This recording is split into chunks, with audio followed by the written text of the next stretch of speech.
Okay, so we will continue on the second class of coronavirus. Last time we talked about the pneumocyte in the alveoli, which is in a lung, basic unit of the lung. And then we have type 1 pneumocyte, type 2 pneumocyte. Type 1 pneumocyte exchange the gas in CO2 and oxygen. Type 2 pneumocyte secrete the lubricant for the expansion and shrink. There's no causing no frictions. So I will recall this the alveoli structures, and then continuing this, then we have now the blood vessels. We have to know the blood vessels now. So blood vessel, which is capillary. So the capillary, maybe I can go here, do like this, maybe. Because you have to imagine that this distance is very close. Because remember this type 1 pneumocyte exchange the CO2, which is CO2 actually from the capillary blood vessel. So this is the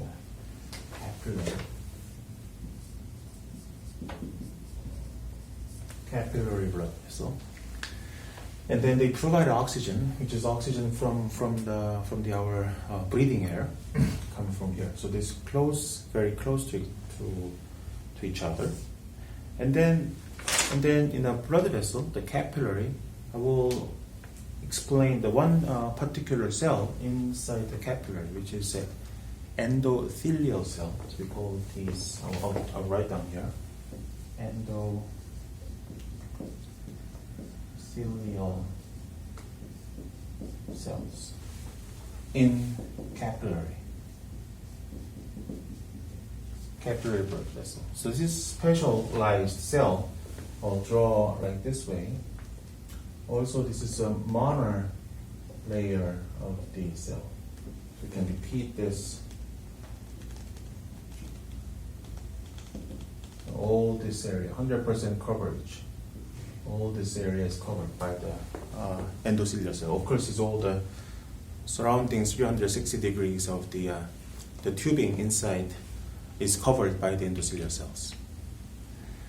So these endothelial cells, the role is they actually prevent some molecules attach at the surfaces. Because if you think about it, I mean our entire life, the amazing thing is that the blood vessels are, generally speaking, the blood vessels never clogged, right? So they always blood flow throughout this body. So when even one area is they're narrowing or even clogged, then we die. Right. So that's why the endothelial cells, the surface of the endothelial cells, is covered by this very, very specialized sugar, which is called the glycocalyx. So this glycocalyx is covered at the surface of the endothelial cell that prevent actually our lipid, cholesterols, the ROS, and those kind of things. So they prevent attachment on surface of this blood vessel. So they prevent making this surface very, very clean. It's a very, very important cell. So this is an endothelial cell, okay? And then, now remember that this structure is close to it, but there's another space actually. They're not attached to each other. So they have actually little space to each other. This space is called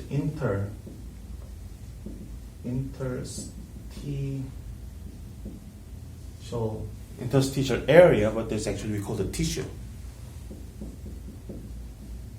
So inter means it's in between of the outer surface of the alveoli and this surface of the capillary. There is a space that actually several cells are existing. Actually, to this tissue we have the macrophage,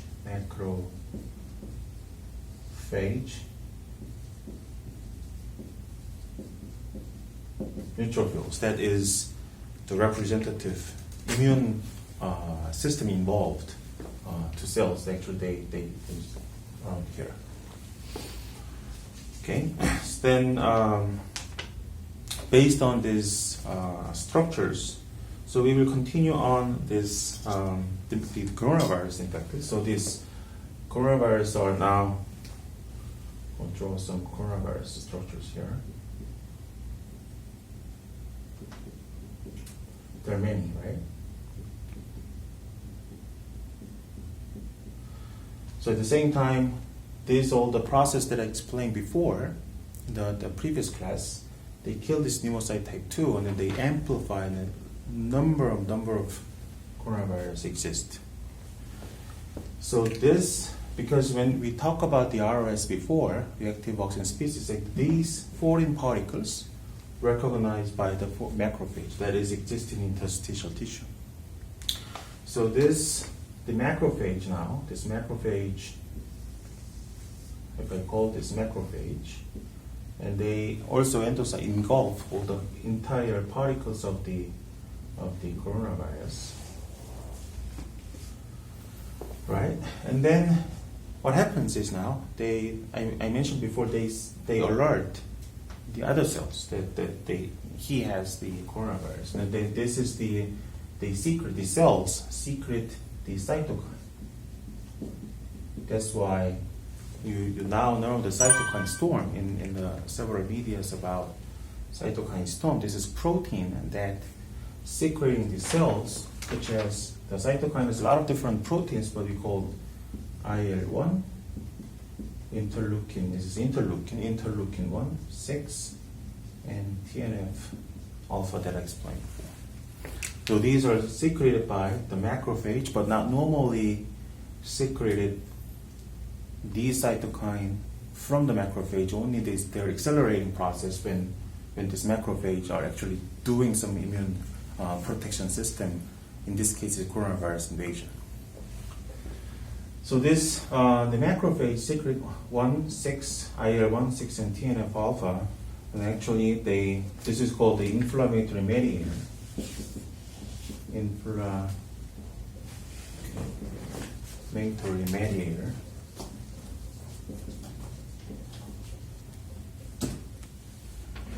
Then this inflammatory mediators secreted in this area. Okay, so these are, this blue dots, I will call this blue dots, for example. Blue dots are, say, cytokine. So infected cells secreting the coronavirus and macrophages engulfed, and they secrete cytokines right here. So they're existing in interstitial tissue. And then what they do is these proteins are actually recognized by, I'll draw this,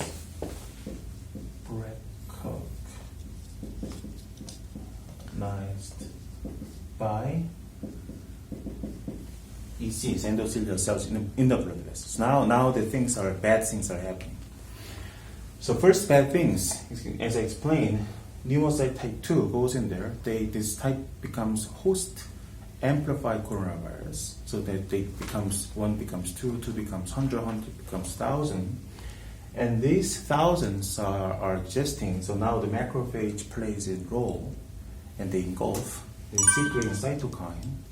Cytokine existed in this interstitial tissue area. Now, these endothelial cells recognize this one, and then they contract. So the endothelial cells contract. So I can draw like this way. So when you think about, this is an endothelial cell. So endothelial cell is very tight, formed a very, very tight junction. So this junction is typically very tight. So we call it tight junction. This is endothelial cells. But IL-1 to TNF alpha comes, 1, 6 and TNF alpha comes, and they shrink, they contract.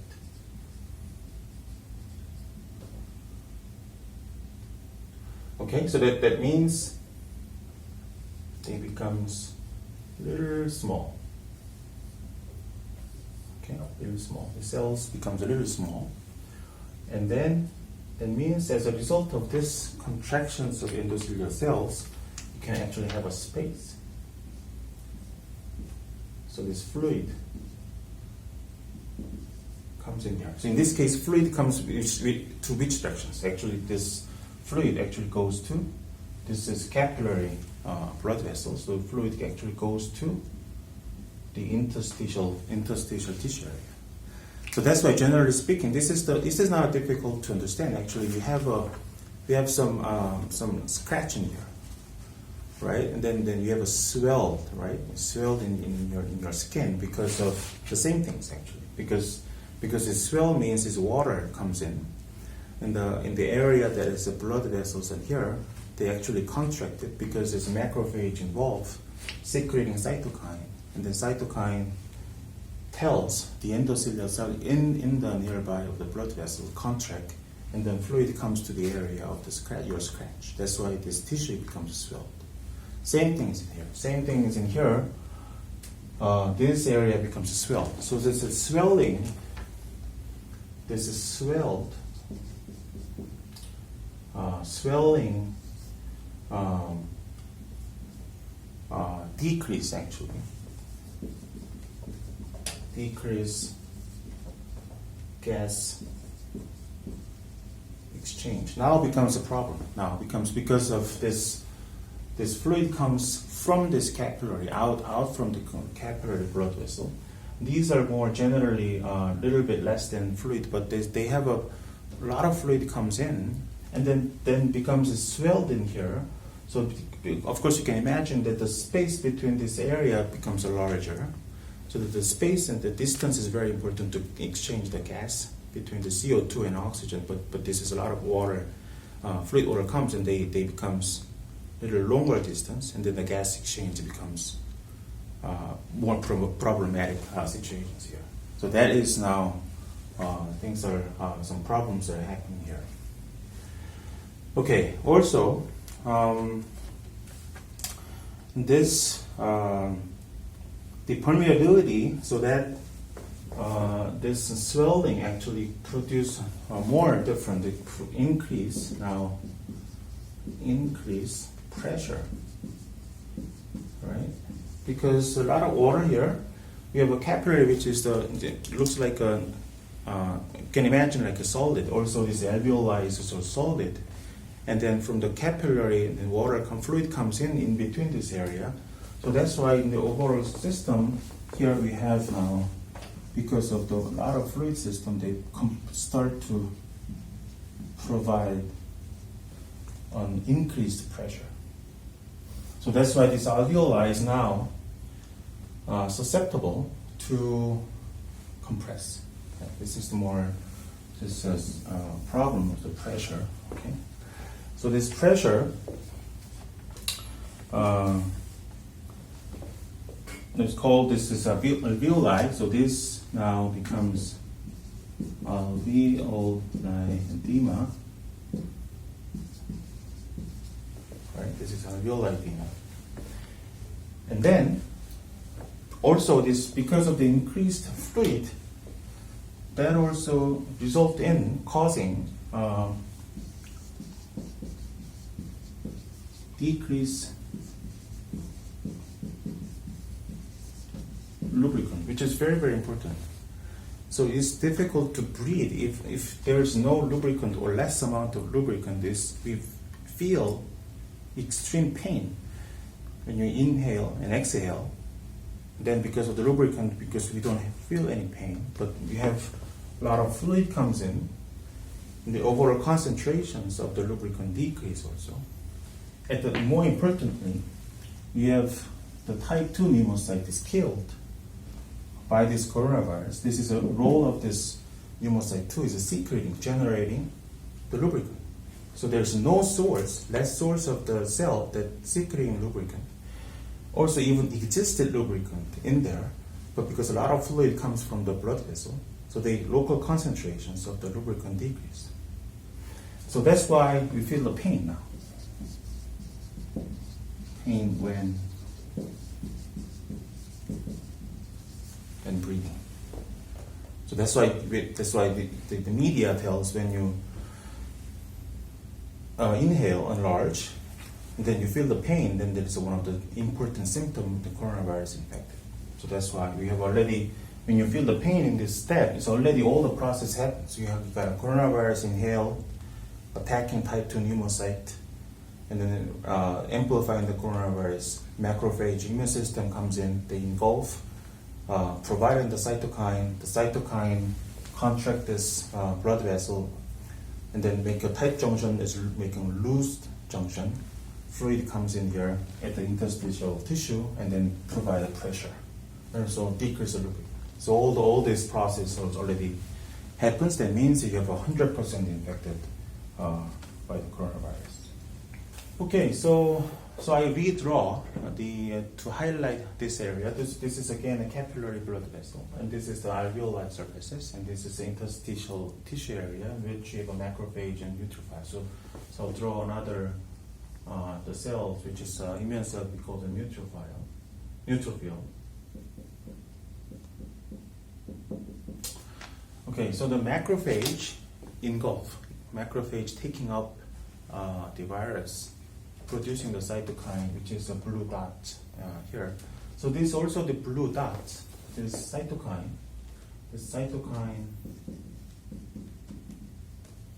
in calls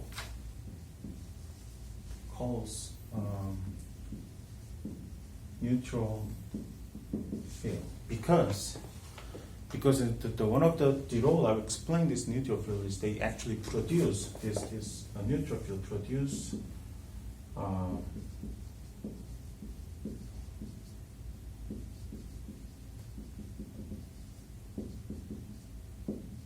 this reactive oxygen species that we talk about in the last class. So this is the oxygens have 1 or 2, 3 electrons. That is superoxide anion, and also peroxide and then hydroxyl radicals. These are 1 to 3 cases.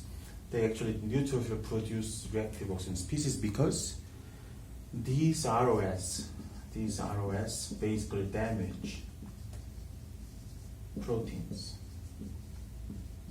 DNA, and then RNA.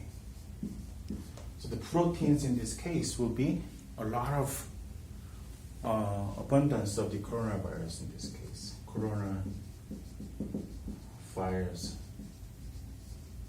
surfaces. Because you can imagine now, because if the neutrophil comes in this area and then produce a reactive oxygen species, they damage the surface of corona, then the spike protein in the coronavirus damage it.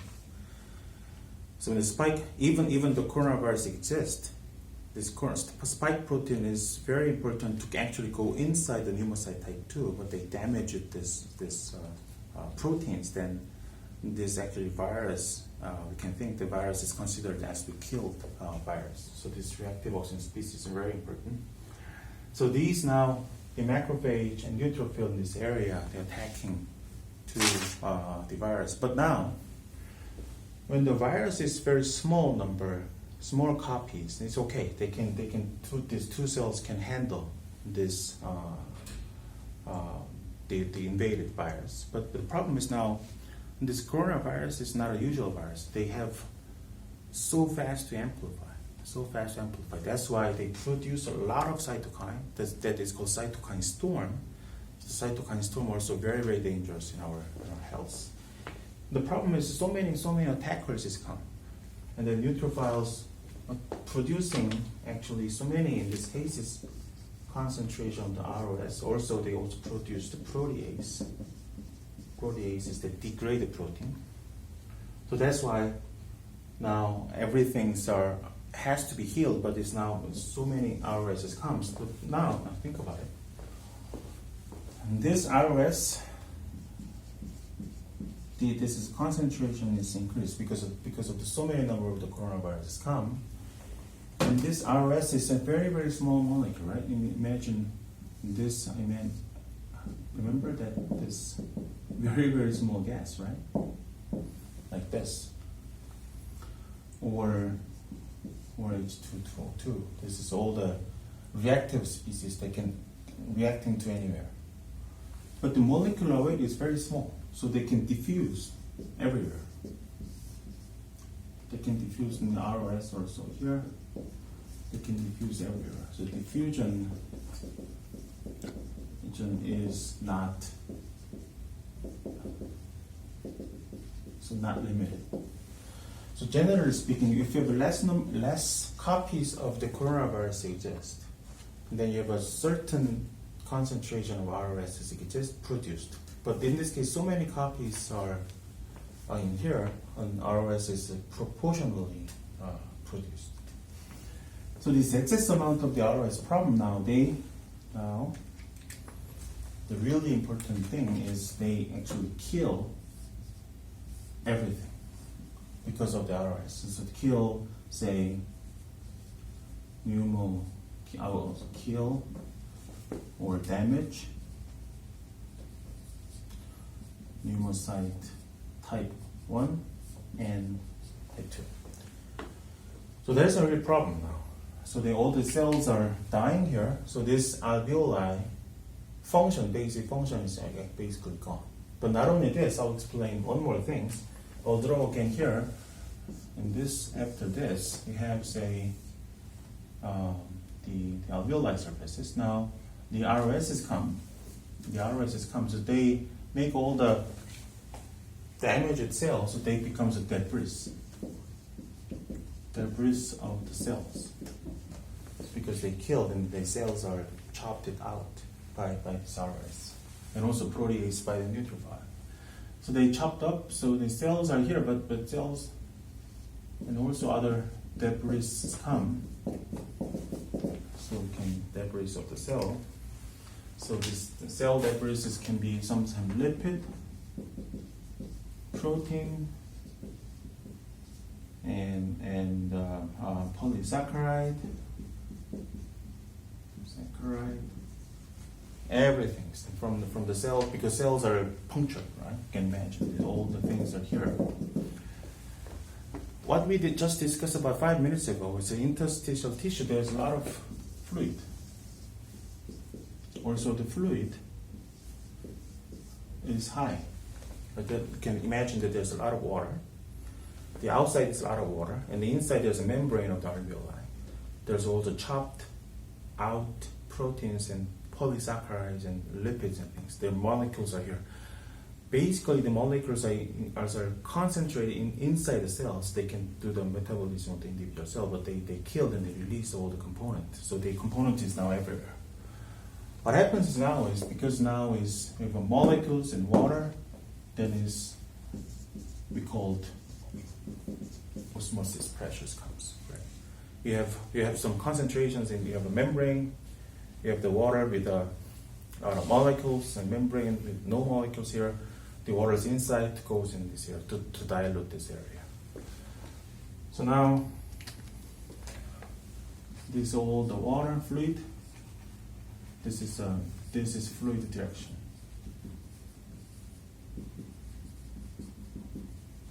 Into inside of alveolus space, right? Because of the osmosis pressure. So this water comes in. So now it becomes water and the protein. So you can imagine like something like a polymer and water mixture. What is it, generally speaking? It's like our cosmetics, maybe cosmetics cream, for example. The cream has a lot of proteins, a lot of polymers. Proteins are polymers also. The cream has also lipid, right? So when you cream and you spreading on your skin, then there's a lipid. That's why you feel smooth. Cells the same as a lipid membrane and proteins and polysaccharides, hyaluronic acid. Component, basically they're solid, but as water comes in because of the osmosis, look like a cream. Right? Like a creamy substance is here. So then everything's functions are out. So these alveoli is completely gone. So we call this consolidation.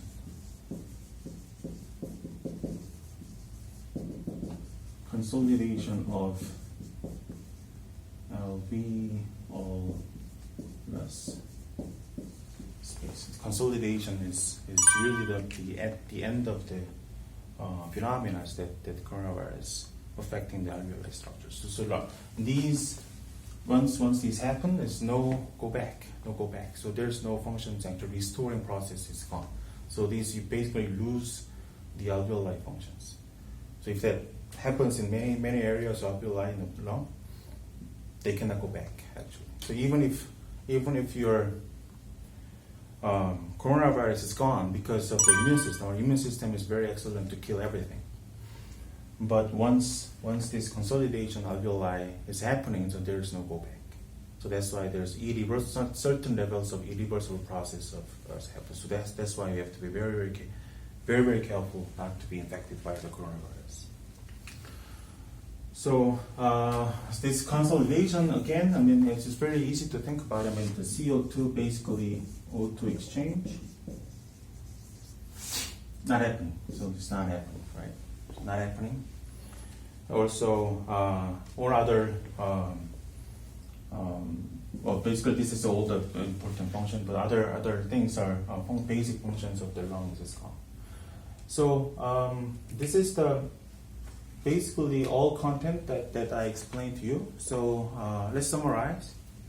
Summary is that you got a source of the fecal and the aerosol and the surfaces. You got infections, right? You breathe. And then you breathe in here, and then the virus goes into the end of the alveoli, individual alveoli. But they can be even 1 or 2 or 5 is okay. I mean, there's a small number. But they infected the pneumocyte type 2 by the ACE protein, the endocytose. It goes inside. They make RNA-dependent RNA polymerases, making the RNA copies of the coronavirus. Also, they use the host cells protein producing mechanism by the ribosome. They produce actually a lot of proteins for the capsid of the coronavirus. They encapsulate now. They multiply, copy thousands of thousands, then it goes out, and then the virus are now recognized by the immune system, which is macrophage and neutrophil. The macrophages, because in endocytose, these things produce a cytokine. The cytokine recruit the neutrophil, and the neutrophil produce protease and reactive oxygen species that kill all the cells.